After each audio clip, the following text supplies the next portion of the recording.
आदि शक्ति भवानी की hello hello. Hello. अरे कहाँ बारू हो? अरे वो कहाँ बनी? अरे का कहीं कुछ बुझाते नहीं।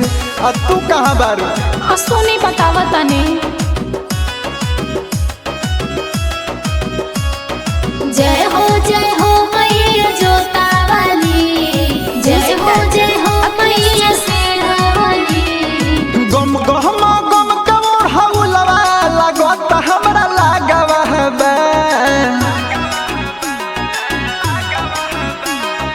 गम गम गम गम हौलवा लगत हमरा लागवा बा। खरा बानी हवाए सैया जहाँ मैया के बाघवा बा। खरा बनी हवाए सैया जहाँ मैया के बाघवा बा। खरा बनी हवाए सैया जहाँ मैया के बाघवा बा।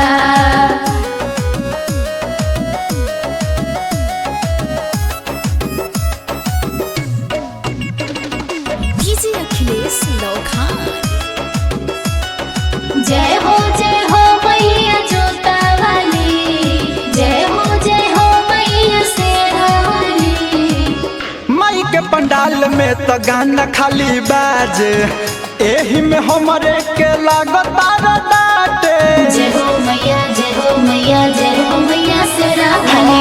माई के पंडाल में तो गाना खाली बाजे, एही में हमरे के लागता डाटे। जय हो मैया वीर हनुमान के मंदिरिया बुझाता हमरा आगवा बा। खरा बानी हवाए सैया जहाँ मैया के बाघवा बा।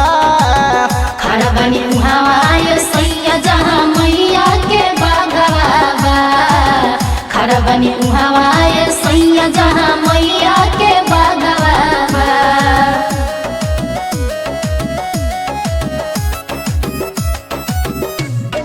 डीजे अखिलेश लौखान।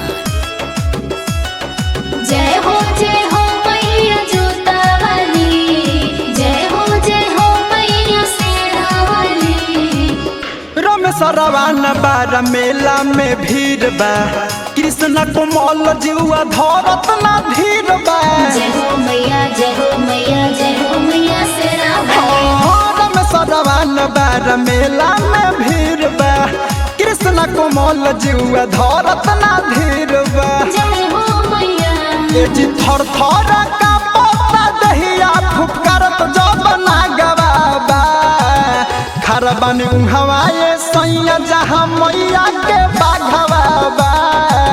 खरा बनी हवाए सैया जहाँ मैया के बाघवा बा।